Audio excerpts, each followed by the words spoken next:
Impact of Chinese warship chasing a smaller Philippine patrol boat has reignited tensions in the South China Sea. Right, newly released footage shows a Chinese Coast Guard vessel crashing into one of its own warships. It was chasing vessels from the Philippines in the highly contested South China Sea. What if I told you there's a Southeast Asian country sitting quietly on a staggering treasure trove of more than $26 trillion in untapped oil and natural gas reserves?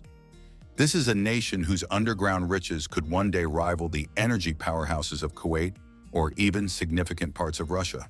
Today, global attention is increasingly turning toward this country, recognizing its potential to become a major energy force in the region.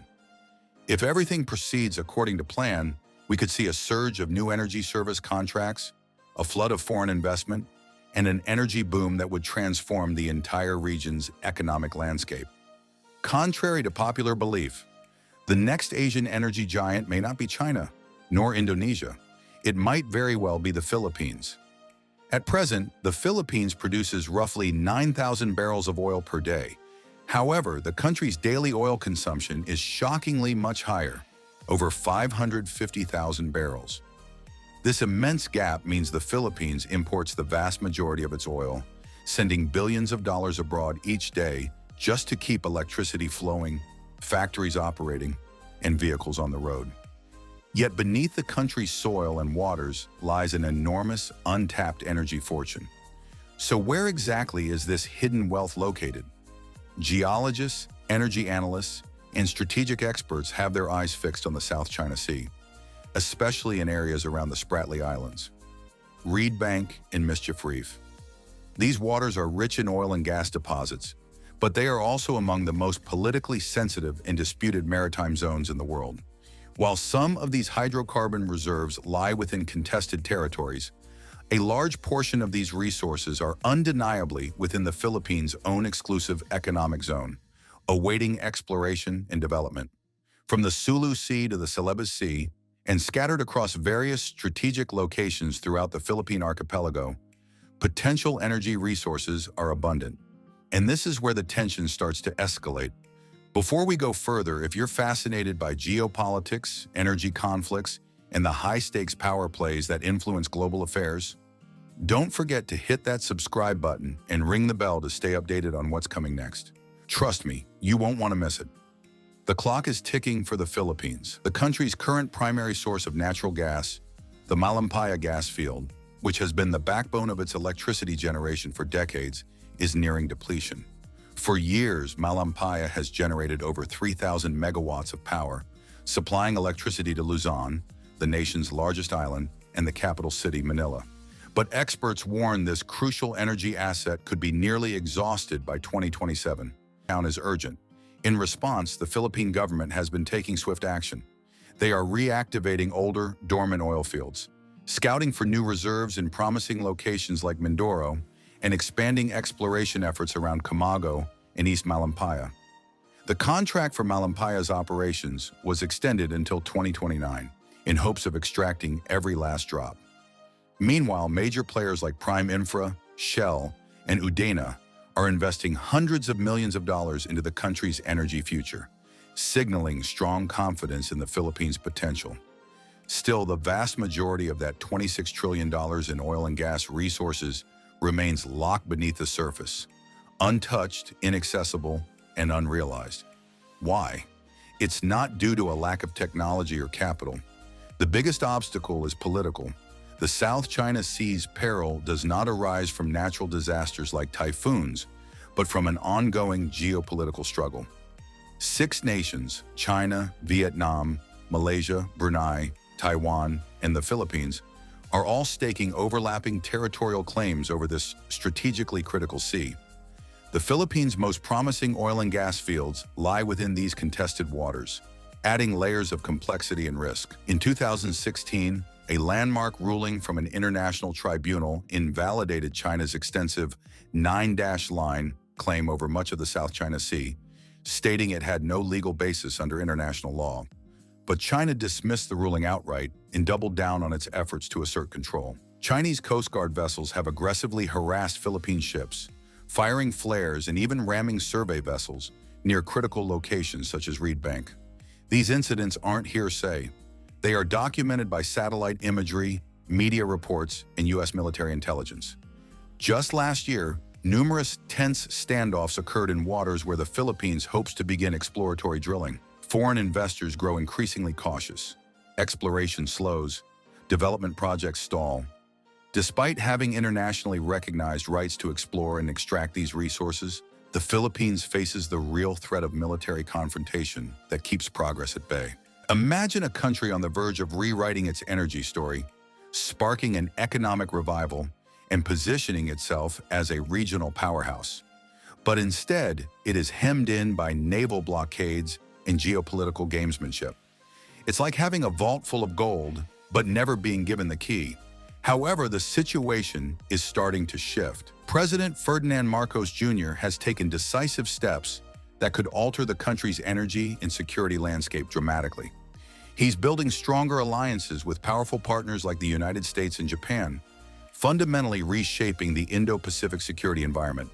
Take, for instance, the Enhanced Defense Cooperation Agreement, EDC, which grants U.S. military forces access to 9 key bases across the Philippines. These bases are far from dormant. Joint patrols between the U.S. Navy and the Philippine Navy are now a routine sight in contested waters, reinforcing deterrence and signaling resolve. Behind the scenes, high-level strategists from Tokyo and Washington are crafting multi-billion-dollar initiatives aimed at unlocking the Philippines' oil and gas potential. This collaboration goes beyond defense. It's a comprehensive energy security strategy. Recently, President Marcos Jr. traveled to the United States for a high-profile meeting with former President Donald Trump. This visit is more than just ceremonial. It's a strategic maneuver at a pivotal moment. While the current U.S. administration emphasizes traditional diplomacy in Asia, Marcos is cultivating influence through back channels, engaging with one of America's most influential and controversial figures. This isn't a political gambit. It's a calculated effort to gain leverage and broaden options in securing the Philippines' energy future. Energy is at the heart of these discussions. Trump, known for prioritizing U.S. energy dominance and fostering private sector deals, could play a significant role if he returns to the political stage. Marcos is ensuring the Philippines is positioned prominently before the 2026 U.S. elections reshape global policy once again. These are not hypothetical scenarios. Industry insiders predict the Philippines could attract tens of billions of dollars in foreign investments over the next 5 years. This influx would not only fund new drilling projects, but could overhaul the nation's entire energy infrastructure. The goal? Transform the Philippines from a net oil importer into an energy leader, powering domestic industries, reducing fuel and transport costs, and securing national energy independence. But here lies the critical question. Will the Philippines seize this moment or let it slip away? This opportunity window is closing rapidly, while regional competitors continue to advance. Indonesia currently produces over 700,000 barrels of oil daily. Malaysia pumps nearly 600,000 barrels a day. These countries are leveraging their energy output to expand influence, modernize infrastructure, and pull ahead economically. If the Philippines could even match a fraction of their production, it would unlock billions in revenue, drastically cut import bills, and create ripple effects throughout the economy. Would it instantly become the next economic superpower? Probably not, but the indirect impact would be profound. Lower energy prices, more competitive logistics, stronger manufacturing, and a surge in employment opportunities nationwide. This golden chance is slowly slipping away.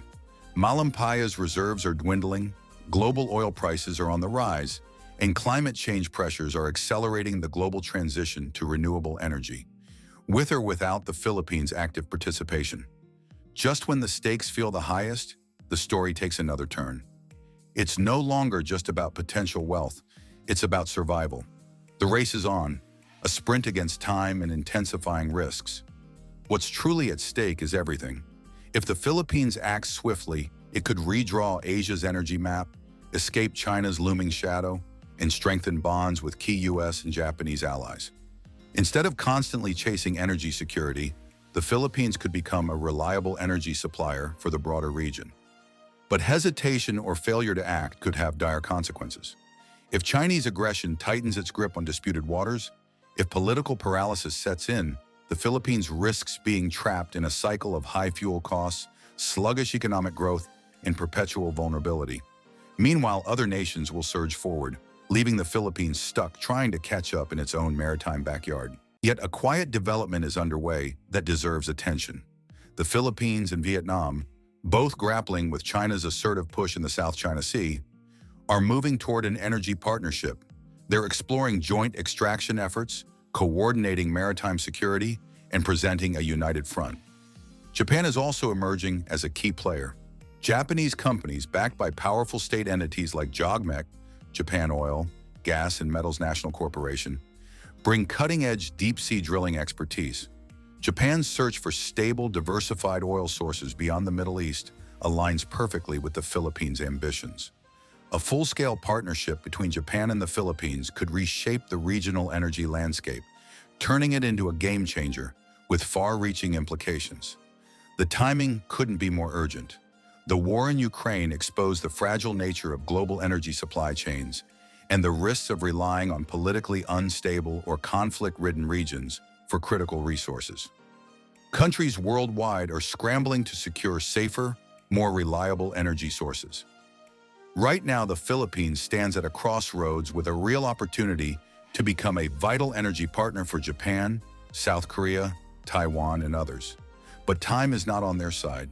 Every year of delay is a year for competitors to advance, a year closer to Malampaya's depletion, and a year deeper into China's tightening control over contested waters.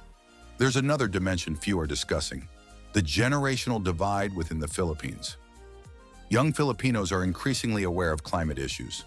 Many question the future viability of fossil fuels. Yet they are frustrated by soaring prices, stagnant wages, and limited career prospects. They crave change and hope. What if the country's oil and gas reserves could serve as a bridge, a means to create jobs, lower costs, and fund the transition toward clean, renewable energy? This middle path could resonate deeply with a generation seeking both economic opportunity and environmental responsibility. And globally, eyes are watching, because this moment is about more than just oil or gas. It's about how a relatively small nation confronts a global superpower in one of the world's most contested maritime regions. It's about strategy, courage, and survival, not just energy. If the Philippines plays its cards right, this could be a transformative chapter with ripple effects felt across Asia. If it caves to pressure, hesitates, or gets trapped by politics and foreign intimidation, it sends a different message. That opportunity can quickly vanish when squeezed by external forces. Today, the Philippines stands at a pivotal fork in the road. Beneath its soil and sea lie enormous energy resources. It has powerful international partners supporting its ambitions, and a young population eager to break free from cycles of dependence and vulnerability. But the clock is ticking louder than ever. The world is watching closely. Unlocking offshore energy won't be easy. It requires massive capital, sophisticated technology, and razor-sharp political maneuvering. The Philippines must balance short-term energy needs with long-term sustainability goals, all while navigating a high-stakes geopolitical chess game in the South China Sea. The coming years will define whether the Philippines can seize control of its energy destiny, stand firm against China with help from allies, and perhaps use fossil fuels as a stepping stone toward a cleaner future, or whether this dream slips away, lost to delays and indecision. What do you think? Will the Philippines rise to the occasion or fall victim to the challenges ahead? Share your thoughts below. We're eager to hear from you. If this deep dive into the Philippines' energy crossroads resonated with you, don't forget to subscribe and ring the bell. More insightful global stories and analyses are on the way. Thanks for tuning in. Stay curious, stay informed.